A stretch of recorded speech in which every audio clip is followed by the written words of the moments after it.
can I tell you something a little embarrassing? Of course. What happened? So, last night I was scrolling through Instagram before going to bed. I wasn't even watching videos, I was just reading the comments. And after about 5 minutes, I realized I had no idea what people were saying. Really? What did you see? One comment said, NGL, she's hilarious. The next one said, FR. Then someone replied, IKR? And a few comments later, I saw ONG. I just sat there staring at my phone thinking, wait, is this still English? It is English, just not the English you learned in school. That's exactly how it felt. I know English. I can read books, watch movies, have conversations. But suddenly, the comment section felt like a completely different language. You're not the only one. Honestly, that happens to a lot of English learners. And even native speakers sometimes. The internet moves so fast that people are always creating shorter, quicker ways to communicate. A phrase that wasn't popular a year ago can suddenly be everywhere. So that's why every comment looks like a secret code now? Pretty much. Think about it. When you're texting a friend, you don't always want to type long sentences. You want to reply quickly. Over time, those shortcuts become part of everyday online English. That actually makes sense. It's not that people are trying to make English difficult. They're just trying to type faster. Exactly. And the funny thing is, once you learn these shortcuts, you'll start seeing them everywhere. Instagram, TikTok, YouTube comments, Snapchat, Discord, even text messages with friends. So instead of feeling confused every time I open the comments, today you're finally going to translate this secret internet language for me? Absolutely. And let's start with one that you'll probably see before you finish scrolling through your feed today. All right, so let's start with that first one. NGL.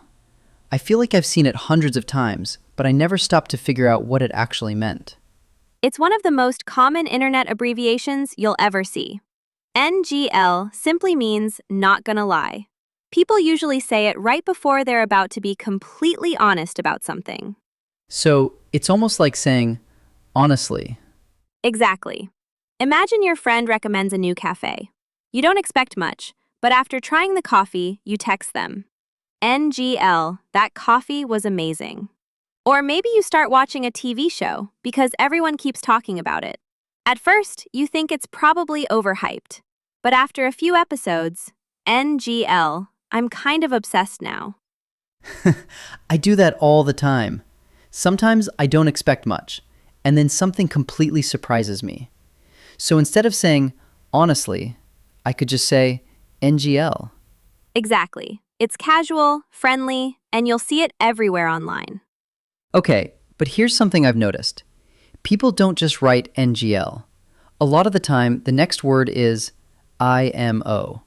Like, NGL, IMO, this is the best burger in town. What's the difference? Good observation. IMO stands for In My Opinion. And it's actually a really useful expression because it reminds people that you're sharing a personal opinion, not stating a fact. That explains a lot. So if I say, IMO, summer is better than winter, I'm not saying everyone has to agree with me. I'm just sharing what I think. Exactly. And that's one reason it's so popular online. The internet is full of opinions, and adding IMO makes your comment sound a little more respectful. Instead of saying, this phone is terrible, you can say, IMO, this phone isn't worth the money. Same opinion, but it sounds much less aggressive. So NGL makes you sound honest, and IMO reminds people it's just your opinion. Exactly. And believe me, once you start noticing these two, you'll realize almost every online discussion begins with honesty and ends with opinions. Speaking of opinions, have you ever noticed what people reply when they completely agree with someone? I keep seeing the same 3 letters over and over again. Oh, IKR? I see that one almost every day. Imagine I say, this weather is absolutely perfect today, and you completely agree. Instead of typing a whole sentence like, yes, I completely agree with you, you can simply reply, IKR. It means, I know, right? That's interesting, because when I first saw it, I thought people were actually asking a question. Like, I know, right? I know, it does look like a question. But most of the time, it isn't. It's really just another way of saying, exactly. That's so true. You read my mind. That explains why I keep seeing it in comment sections. Someone writes, "This actor deserves an Oscar." And the replies are just, IKR. Now it finally makes sense. Exactly. It's quick, natural, and it keeps the conversation moving. Okay, here's another one I see right after IKR. People reply with FR. For the longest time, I honestly had no idea what that meant. FR stands for real. People use it when they strongly agree with something, or when they want to show they're being serious. For example, that exam was so difficult. Someone replies, FR. They're basically saying, seriously, it really was. So it's like adding extra emphasis, not just I agree, more like I completely agree. Exactly. You'll even hear people say it out loud sometimes. For real? Or, yeah, for real. So it's not just internet English anymore. It's becoming part of everyday conversation too. That's actually pretty cool. The more we talk about these, the more I realize they're not replacing English. They're just making conversations faster. That's exactly what's happening. But not every shortcut is positive. Sometimes people use one when they're annoyed, or when someone does something unbelievably silly. Uh-oh, I have a feeling I've probably been the reason someone used that one. Maybe. The next abbreviation is SMH. And trust me, once you know what it means, you'll start spotting it everywhere. All right, I'm a little nervous now. You said people use SMH when someone's done something silly. So, what exactly does it mean? SMH stands for shaking my head. Imagine someone tells you, I studied for the wrong exam, or I left my passport at home before my flight. You don't even know what to say. So instead, you just type SMH. Ouch, that's gotta hurt. It's like saying, come on, seriously? Exactly. It's disappointment mixed with a little bit of disbelief. Not always angry. Sometimes it's just playful. Exactly. It's disappointment mixed with a little bit of disbelief. Not always angry. Sometimes it's just playful. SMH. See, that's the perfect moment to use it. Okay, I think I'm finally starting to understand how these abbreviations fit into real conversations. They're not random. People use them because they express an emotion really quickly. Exactly. And speaking of quick messages, there's another one you'll probably receive today. LMK. I've definitely seen that, usually at the end of a message. Something like, LMK if you're free. That's right. LMK means let me know. It's a simple way of asking someone to update you.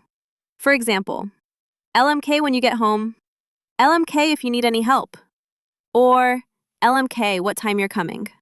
It's friendly, easy, and probably one of the most useful abbreviations you'll learn. I like that one. It actually saves a lot of typing. Exactly. And here's another tiny abbreviation that does the same thing. RN. Let me guess, another internet mystery? Not this time. It's actually very simple. RN means right now.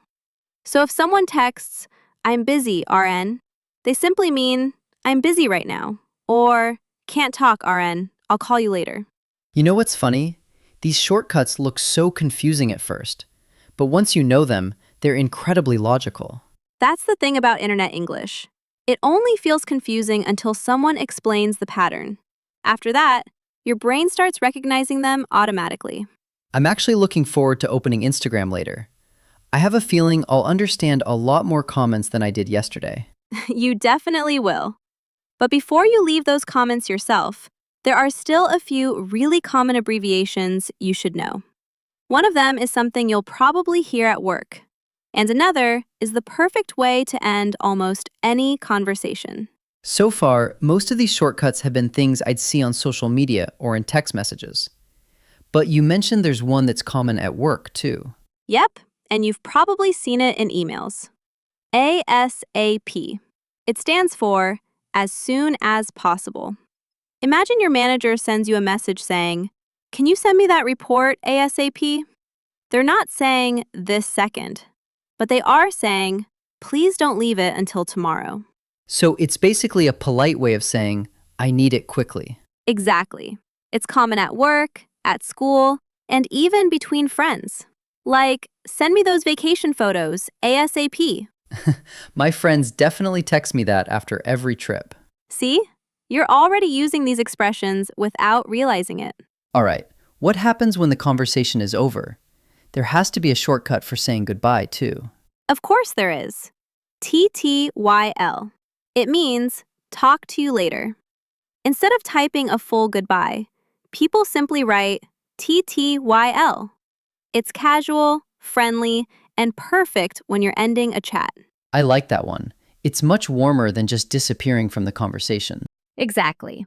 Now, here's one that's a little different.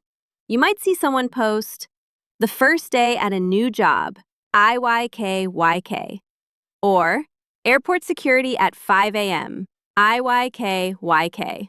I used to think that was another typo. Not this time. IYKYK means if you know, you know. People use it when they're talking about an experience that only certain people will truly understand. They don't explain it because the people who've lived it already get the joke. I actually love that one. It makes you feel like you're part of a little community. Exactly. And finally, there's one more abbreviation you've probably seen all over TikTok and Instagram. ONG. It stands for On God. People use it when they want to say, "I'm being completely serious." For example, ONG, "I didn't eat the last slice of pizza." Or, ONG, "That's the best burger I've ever had." It's a way of emphasizing that you're telling the truth. So maybe not something I'd write in a business email, but definitely something I'd recognize online. Exactly. It's very casual internet slang, so it's best saved for friends, social media, and online conversations. You know, when we started this conversation, I honestly felt like the internet had invented a brand new language. But now I realize it's still English.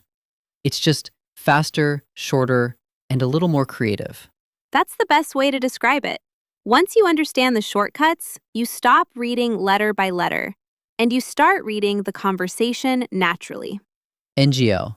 This episode helped a lot. IKR? FR. Well, TTYL. Well, that was fun. I think I'm finally ready to understand the internet. I think you are too. Thanks for hanging out with us today.